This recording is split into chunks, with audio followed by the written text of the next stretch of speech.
يدعون إلى الخير ويأمرون بالمعروف وينهون عن المنكر وأولئك هم المفلحون.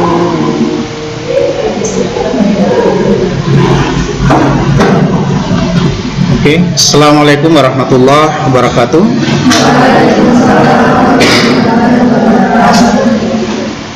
Alhamdulillahi rabbil alamin. Asyhadu an la ilaha illallah wahdahu la syarikalah wa asyhadu anna Muhammadan abduhu wa rasuluh. Allahumma shalli ala Muhammadin wa ala alihi wa ashabihi ajmain, amma ba'd. Nanda sekalian, alhamdulillah kita bersyukur pada Allah Subhanahu wa taala, hari ini kita kembali berada di dalam kelas kita untuk melanjutkan kuliah AIK 5 ya. Ya, kalau pertemuan kita yang lalu kita sudah menyampaikan kontrak perkuliahan sekaligus pokok-pokok materi yang akan kita kaji. Hari ini insyaallah kita lanjut dengan materi pertama, yaitu karya monumental umat Islam dalam Ibtidz. Ya.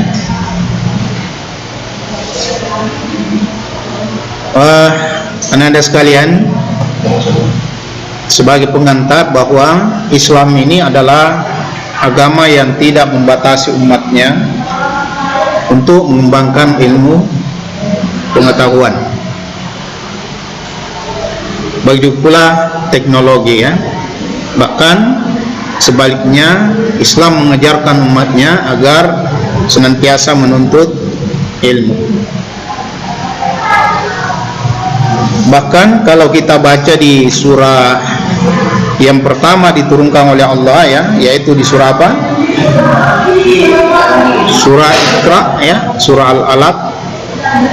Di situ ada pertama kali turun ayat, ada perintah untuk membaca. Ada yang hafal ayatnya? Ya. Quran surah Al-Alaq.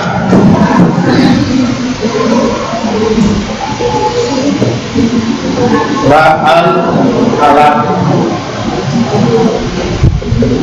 Situ di ayat 1 sudah disebutkan ya.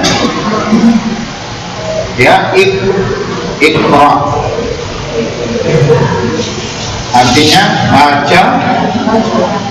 baca.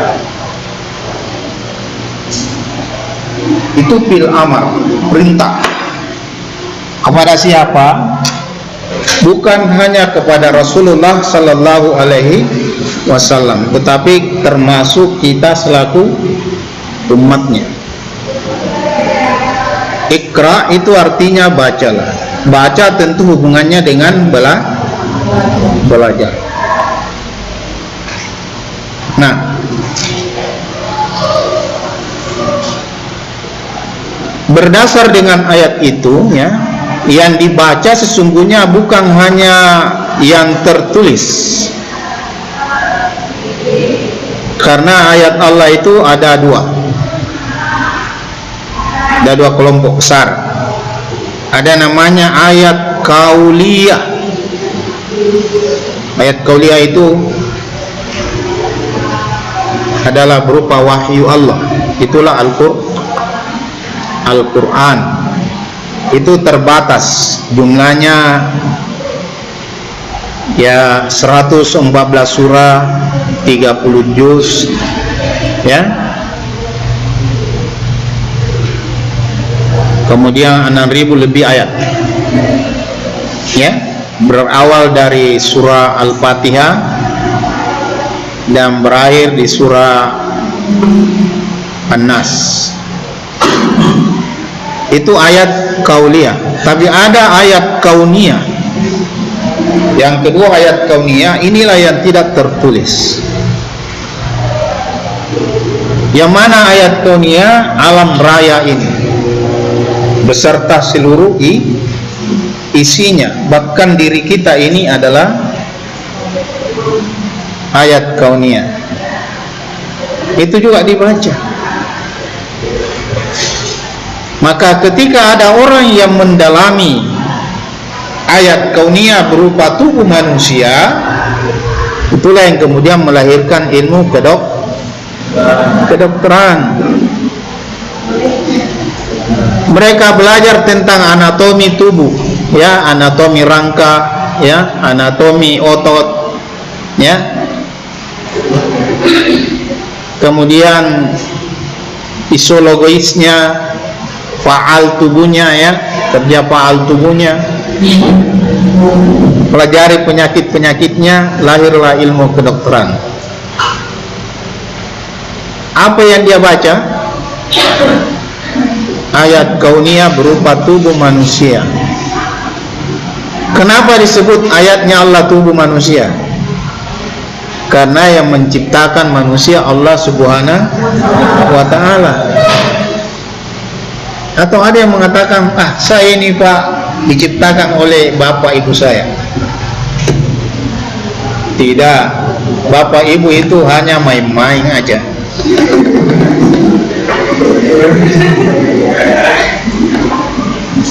Ya, main-main aja itu bapak ibu. Saya pernah buat pengajian di depannya ibu-ibu Asia, dia bilang, Ustaz, tidak, itu tidak main-main, betul-betulan.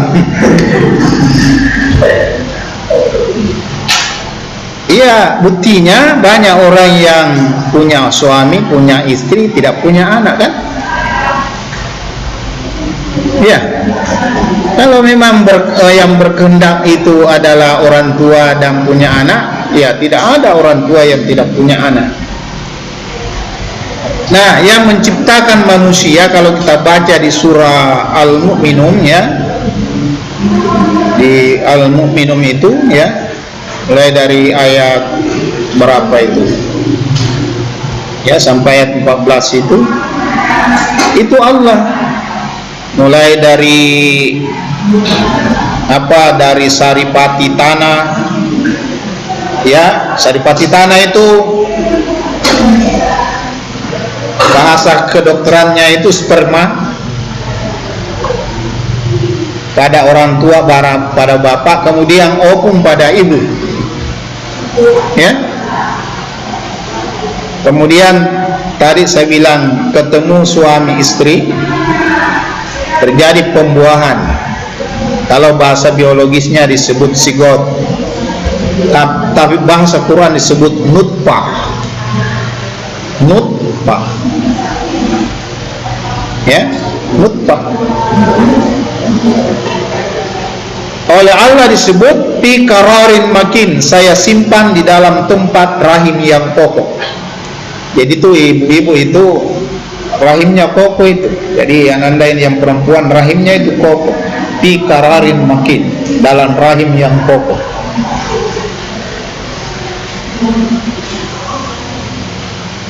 Bayangkan itu, beratnya itu bayi ada yang sampai 4 kilo kali lebih, ya. Yang menahan itu tipis sekali, yang menggantung di sini itu tipis sekali, tapi kemana-mana bisa dibawa,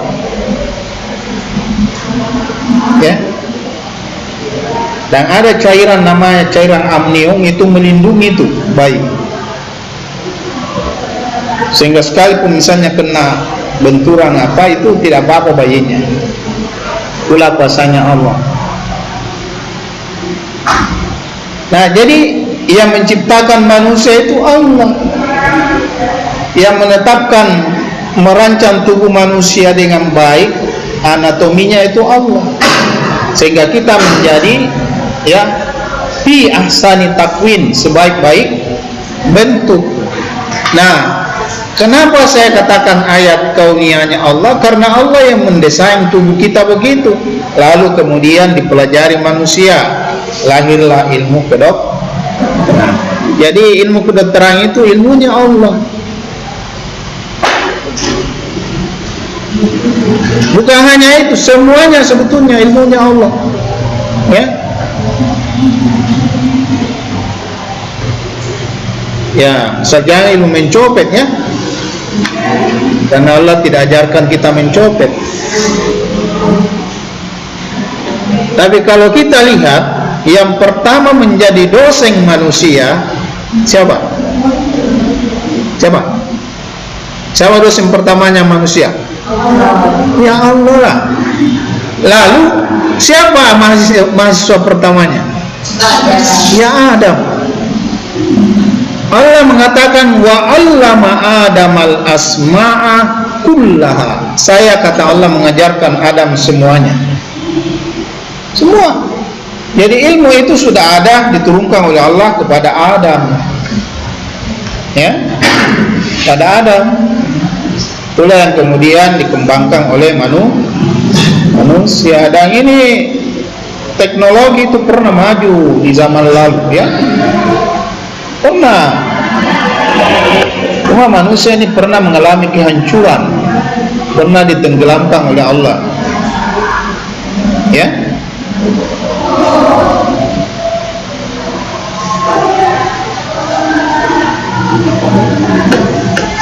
Di sini saya pernah sampaikan bahwa manusia dulu itu punya teknologi yang luar biasa. Ya.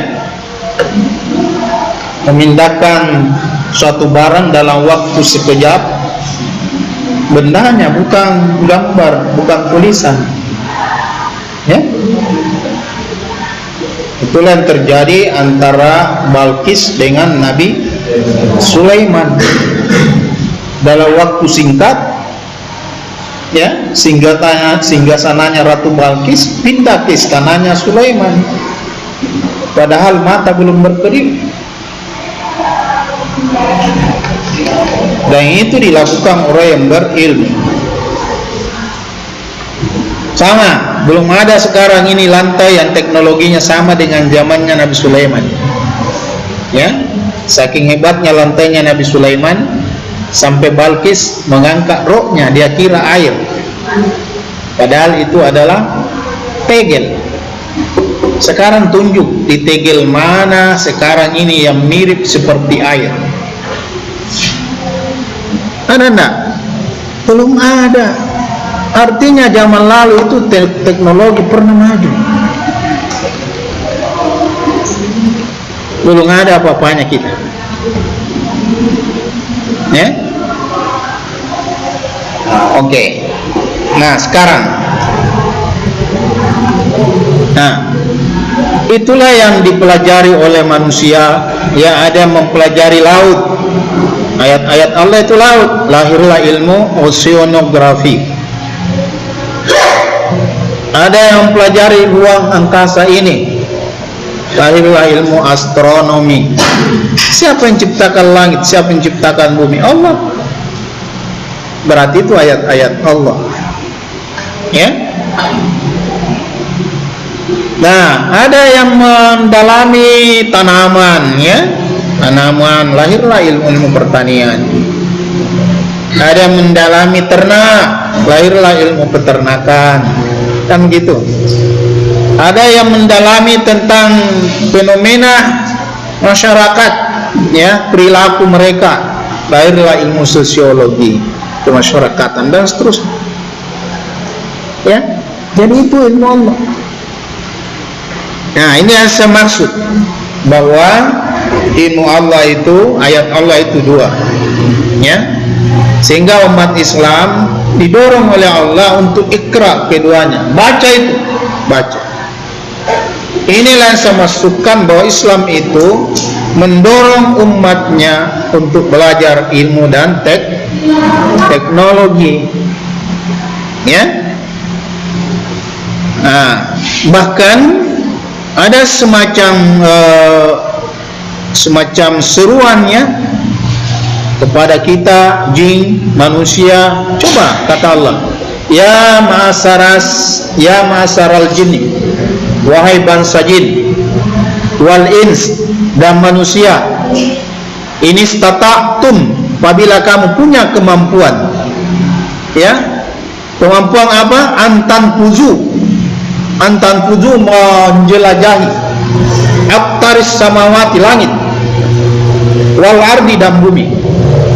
Pantuju, silahkan diarungi, kata Allah, la tanfuzu illa bisultan. Tapi kamu, kata Allah, tidak bisa mengarungi itu tanpa kekuatan. Nah sekarang, apa itu kekuatan?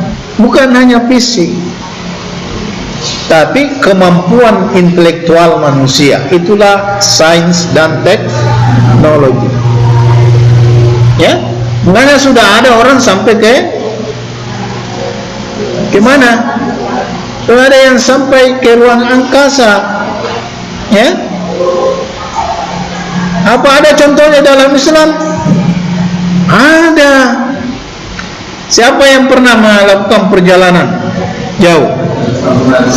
Nabi Muhammad ketika Isra Mi'raj.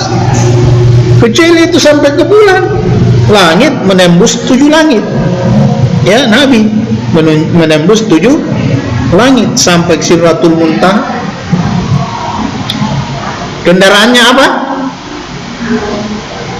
Ya, disebutkan dalam hadis Burak.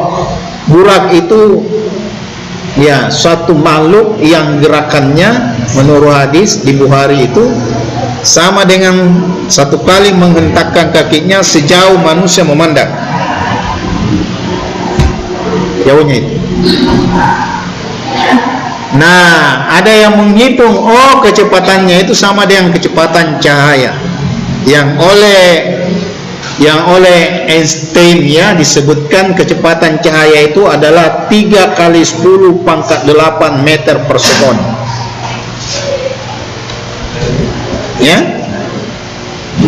Nah, jadi ada contohnya. Ya silakan arungi. Itu dorongan Al-Quran, dorongan Allah kepada kita. Nah, oleh karena itulah nanda sekalian, Islam itu tidak mengungkung umatnya. Mohon maaf, ini tidak sama dengan umat-umat yang lalu ya, sebelum gerakan Renaissance di Barat. Ya, banyak ilmuwan-ilmuwan ya yang digantung, yang minum racun, ya dipaksa minum racun itu karena bertentangan dengan gereja, dogma gereja ya. Nah, sehingga sepertinya ilmuwan waktu itu sangat terkungkung. Kalau ada penemuan yang bertentangan dengan gereja, mereka biasanya mendapat hukuman. Ya. Teori geosentris itu dogma gereja yang mengatakan bahwa yang menjadi pusat bumi, ya bumi itu adalah pusat segala-galanya. Jadi katanya yang lain itu seperti matahari, planet yang lain itu bergerak mengelilingi bumi. Lalu datang ditentang oleh ilmuwan, bukan, justru bumilah yang mengelilingi matahari ya bersama planet-planet lain. Itulah yang kemudian lahir namanya teori heliosentris. Ya, itu para ilmuwan. Tapi ilmuwan ini kemudian dihukum ya karena bertentangan dengan dogma agama waktu itu. Nah, Islam tidak, malah Islam mengatakan silahkan ya, bahkan kalau kau punya kemampuan silahkan jelajahi angkasa raya. Nah, dalam hadis orang yang menuntut ilmu itu disamakan dengan orang yang berjihad di jalan Allah. Ya, kalau kita baca hadis dari Anas bin Malik, kalau Rasulullah sallallahu alaihi wasallam, man harada, ya, barang siapa yang keluar talabul ilm, menuntut ilmu, bahwa fi sabilillah, dia berada di jalan Allah, hatta yarji, sampai dia pulang kembali ke rumahnya. Hadis riwayat Tirmizi.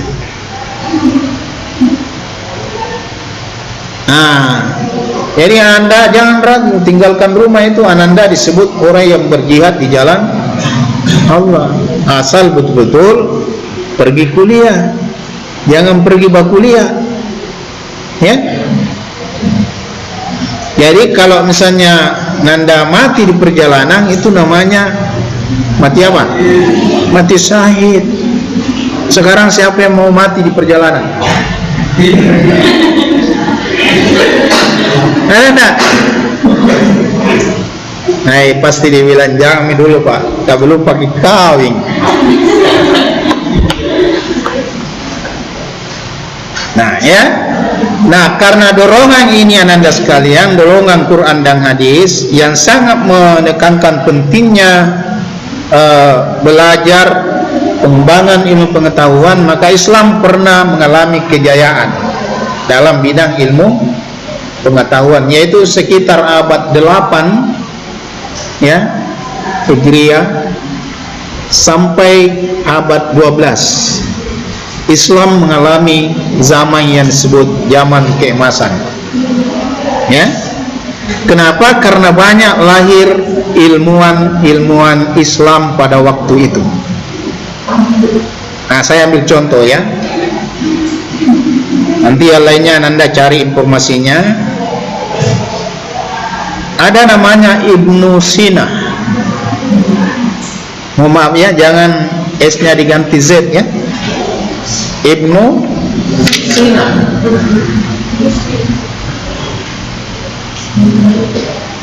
Ibnu Sina. Jangan diganti Z ya. Lain maknanya.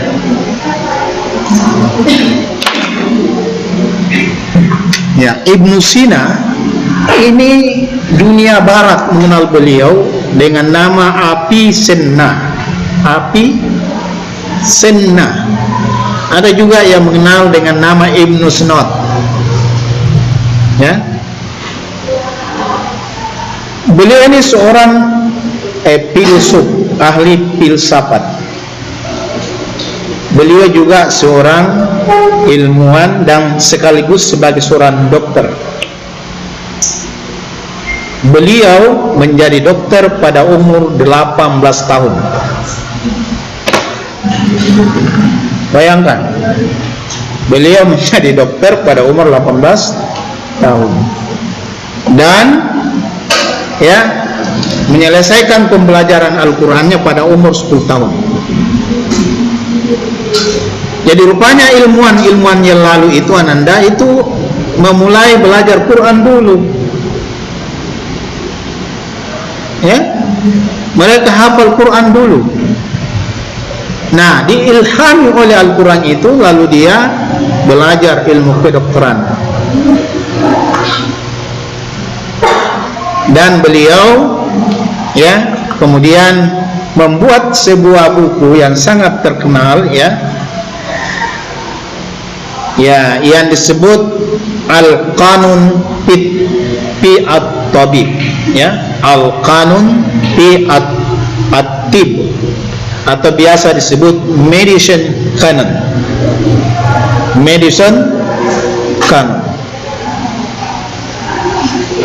Nah, karya beliau inilah yang kemudian dijadikan sebagai rujukan ya fakultas kedokteran seluruh dunia. Jadi termasuk buku beliau ini. Makanya beliau biasa disebut bapak kedokteran. Itu orang Islam itu. Sekalipun orang Barat menyebutnya Ibnu Snot. Dan itu terkadang orang Barat sering mau mengaburkannya. Mengaburkan. Banyak. Sama itu misalnya ya, siapakah orang yang pertama merancang terbang di udara? Bukan orang Barat itu, orang Islam bernama Pirnas. Dialah yang pertama kali terbang di udara itu selama 10 menit, sekalipun kemudian jatuh dan patah tulang belakangnya.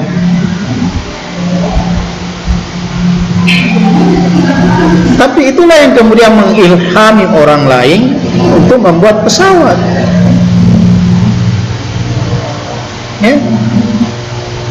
Ya, yang namanya teknologi itu memang tidak langsung sempurna. Terkadang ada peletak dasarnya, disempurnakan orang kedua, disempurnakan orang ketiga, akhirnya sempurnalah teknologi itu. Sama ini laptop. Dulu laptop itu besarnya sama dengan ruangan ini. besarnya begini ruangan. Semakin hari orang renovasi, orang perbaiki, akhirnya menjadi kecil, ya, bahkan sudah menjadi seperti ini.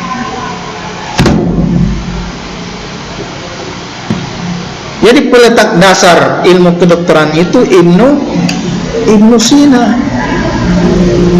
ya, beliau luar biasa, ya, dia mengarang banyak buku.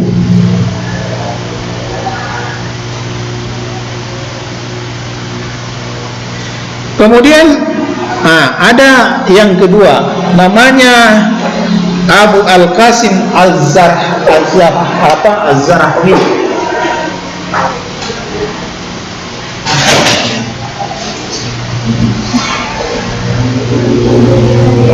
Az-Zahrawi,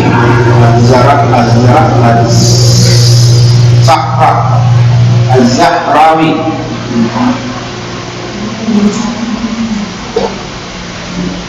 Ini juga seorang ahli kedokteran, tapi dia spesifikasinya ilmu bedah. Inilah dokter Islam pertama yang ahli bedah, ya, ahli bedah. Beliau inilah yang menemukan benang jahit luka yang pertama dari serat hewan. Itu kan kalau orang luka sekarang itu yang dipakai menjahit itu kan benang biasa.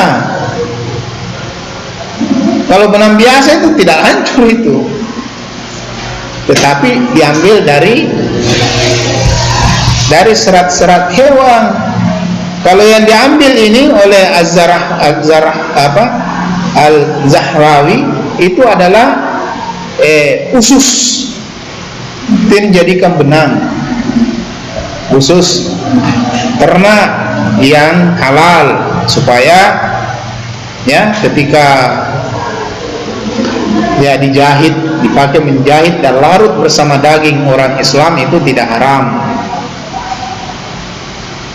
Nah, lain sekarang dengan dokter-dokter non-Islam yang terkadang dia jadikan sebagai percobaan itu babi. Itu percobaan mencangkuk ginjal itu pertama dilakukan di babi. Bayangkan kalau misalnya ginjal babi yang mau dipindahkan ke ginjal kita, gimana? Kalau saya biar mati daripada ginjal. Nah, inilah hebatnya kalau orang Islam yang menguasai teknologi, selalu memperhitungkan halal tidaknya. Maka Az-Zahrawi itu membuat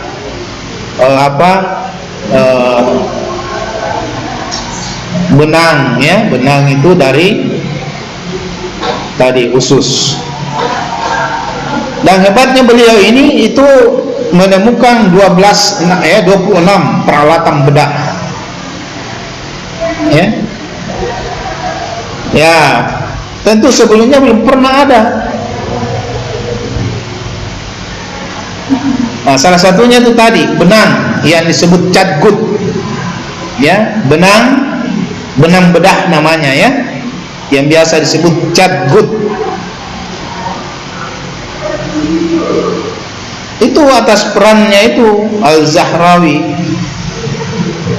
Dia buat dari jaringan hewan, biasanya dari usus kambing atau sapi, ya, sehingga ini dapat diterima oleh tubuh manusia, halal untuk orang Islam, ya. Kalau sebelumnya itu kalau ada orang luka itu tidak dijahit, menganga saja gitu.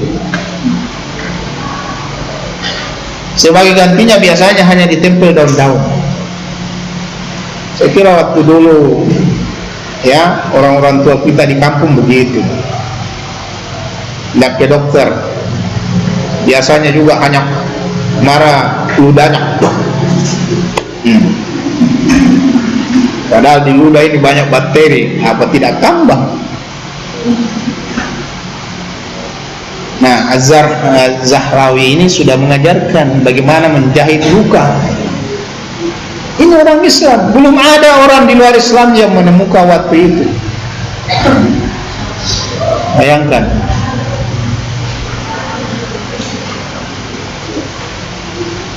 Luar biasa beliau.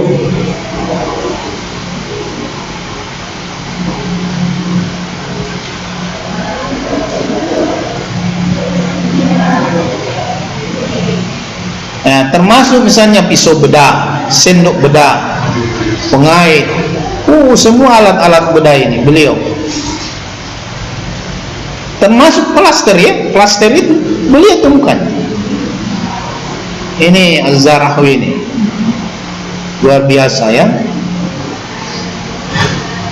Kemudian beliau membuat buku namanya At-Tasrif Liman Ajiza At-Taliq.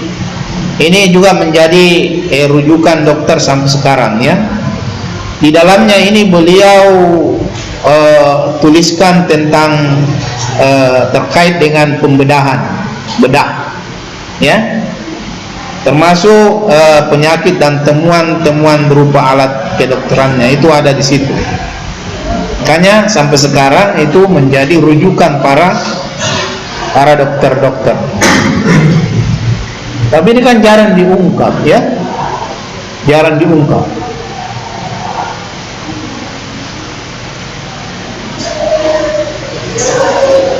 Nah, kemudian ada ahli lain bernama Muhammad bin Musa Al-Khawarizmi Al-Majusi Al-Qatarbali. Ini luar biasa namanya ya. Ya, biasa disingkat saja Al-Khawarizmi. Al-Khawarizmi. Kalau beliau ini seorang ahli dalam bidang matematik ya. Beliau ahli dalam bidang matematika, astronomi, astrologi dan geografi. Beliau ini orang yang berasal dari Irak, Kufah. Ya. Dia lahir sekitar tahun 780 ya. 780 ya, Masehi ya, Hijriah atau Masehi. Sekarang negara itu bernama Uzbekistan. Pernah dengar Uzbekistan? Di situ dulu namanya Kufah, Irak. Beliau ini ya sepanjang hidupnya sebagai dosen di sekolah kehormatannya di Baghdad.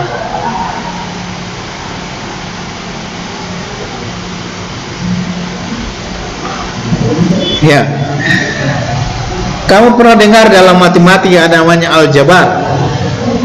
Beliau lah ini yang menemukan itu, Al-Khawarizmi. Ya, beliau membuat persamaan linear dan persamaan kuadrat. Makanya beliau disebut Bapak Aljabar. Dulu di matematika itu ada namanya matematika aritmetika, matematika geometri, matematika trigonometri, dan ada matematika aljabar. Aljabar itu persamaan. Beliau lah ini yang membuat, ya. Nah, termasuk ananda sekalian, beliau lah yang memperkenalkan angka Arab. Angka Arab 1 sampai 10 itu. Ini Al-Khawarizmi ini. 1 sampai 10.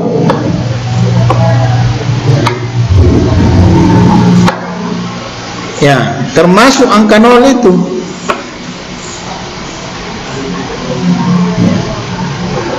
Kalau yang lalu kan ada angka Romawi. Itu luar biasa itu kalau itu yang dipakai. Ya. Nah, setelah ditemukan ini mudah menulis angka.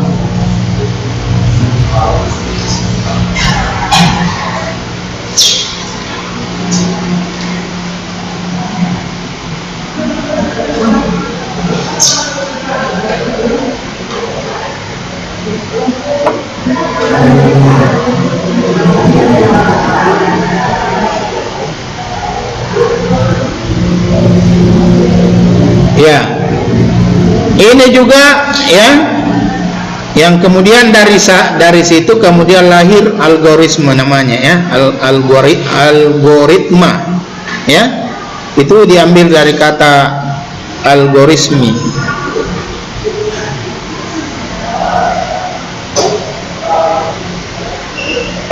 Ini hebatnya ya, sampai namanya juga itu diserap dalam bahasa Spanyol, namanya guarismo.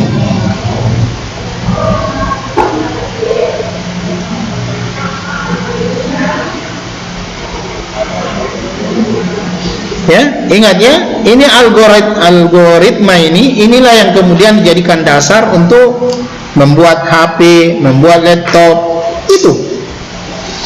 Jadi kalau orang Islam tidak menemukannya itu, sampai kapanpun ini tidak ditemukan namanya laptop, ya, namanya HP, namanya komputer, itu tidak akan ditemukan. Tentunya ada ini Al-Khawarizmi itu menemukan algoritma itu. Nah, kemudian ada Abbas Ibnu Firnas, itu yang saya katakan tadi, Abbas Ibnu Firnas. Ini beliau ini ya hidup pada tahun 810 Masehi ya.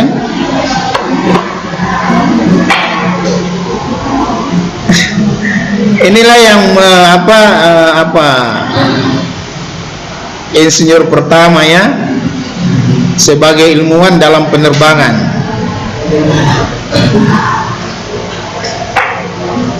Ya. Cuma hebatnya beliau ini, di samping seorang insinyur, dia juga dokter ya. Bahkan dia seorang penyair. Itu memang ilmuwan dulu itu banyak ilmu yang dikuasai karena tidak dibatasi seperti kita ya. Ada yang belajar hanya pertanian, ada yang hanya belajar biologi, hanya sedikit-sedikit. Kalau orang dulu tidak. Ilmuwan orang Islam dulu itu ilmunya lebar. Ya. Banyak. Sebetulnya ya, penemuan pesawat awalnya itu terinspirasi dari seorang yang bernama Armen Pirman. Armen Pirman ya, ada orang yang sebelumnya namanya Armen Pirman, orang Islam juga ini. Ya. Armen Pirman ini melakukan atraksi terbang ya, berdiri di atas menara Masjid Agung Kurtuba, kemudian dia terbang menggunakan alat yang terbuat dari kayu. Dia mencoba melompat dari ketinggian menara dan sayangnya rencana Armen tidak berjalan begitu baik. Dia jatuh. Dia jatuh karena sayap yang dipakai itu tidak bisa dikendalikan ya. Untungnya ia hanya mengalami luka ringan karena jatuh ya, jatuhnya itu ditahan oleh peralatannya. Ya.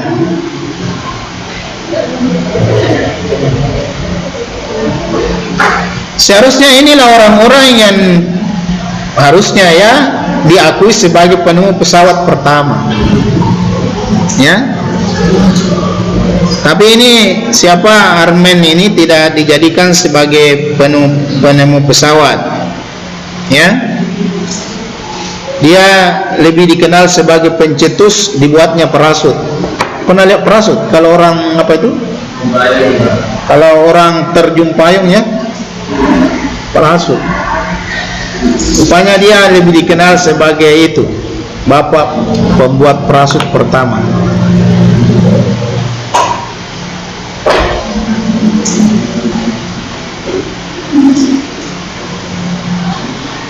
Ya. Ini siapa? Si Firnas itu terilhami oleh ayat dalam Al-Quran di surah Al-Mulk. Ya, tidakkah kau memperhatikan bagaimana burung itu terbang? Dia terilhami dengan itu saja. Lalu dia merancang pesawatnya untuk terbang. Dia sempat terbang selama kurang lebih 10 menit menurut informasi di sejarah.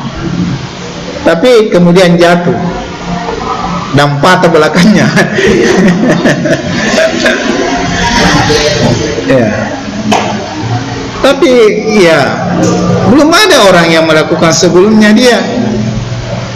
Berarti itu adalah penemu sebagai manusia pertama yang terbang di udara. Nah, yang selama ini yang terbang hanya burung ya, bukan burungnya laki-laki, burung.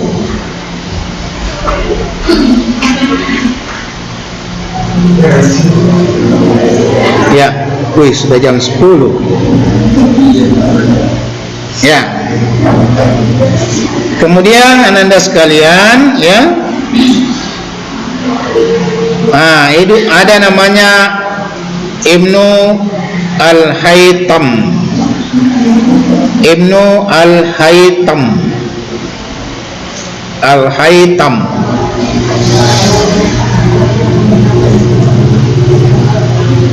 Beliau ini dikenal sebagai bapak optik modern.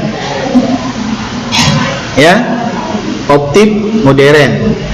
Karyanya yang terkenal adalah kitab Al-Manzir atau buku tentang optis. Ini yang kini diakui sebagai rujukan ilmu optik. Jadi sampai sekarang optik itu salah satu contohnya ini. Optik itu pula yang dipakai membuat teropong bintang, itu menggunakan optik, ya, termasuk teropong jarak jauh, ya, yang pakai tentara itu. Mikroskop itu menggunakan optis. Ini jasanya ini orang Islam, ya, oleh Al-Haytham. Jadi beliau berhasil menjelaskan bagaimana cara kerja optik mata manusia, ya, dalam menangkap gambar secara detail. Dia juga memberikan kontribusi dengan melakukan penelitian terhadap lensa, cermin, ya, dan dispersi cahaya. Dispersi cahaya itu pembiasannya. Cahaya itu kan kalau jatuh pada cermin terjadi pembiasan. Ini jasanya orang Islam, ya. Kemudian ada Jabir Ibnu Hayyan. Kalau ini adalah seorang ahli kimia, berasal dari Iran. Ia berhasil melarutkan emas, ya, dan menemukan asam kuat seperti asam sulfat, hidroklorik, dan nitrat.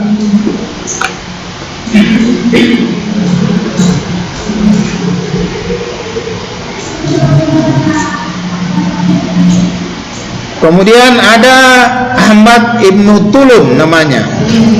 Ahmad Ibnu Tulum.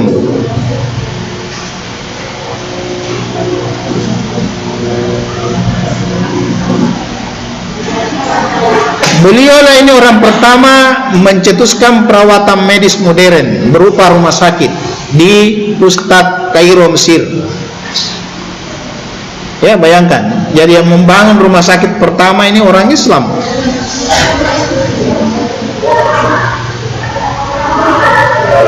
Iya, bangun pada abad ke-9, ya.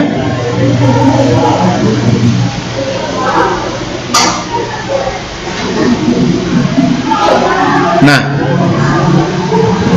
itu contoh-contoh aja, ya, masih banyak yang lain. Itu zaman lalu. Kalau kita sekarang mau cari telusuri zaman modern sekarang, saya kira sudah banyak umat Islam yang hebat. Habibie, ya, itu kan orang Indonesia, kelahiran Parepare. Ada orang Parepare? Itu dikenal dengan Mr. Crack.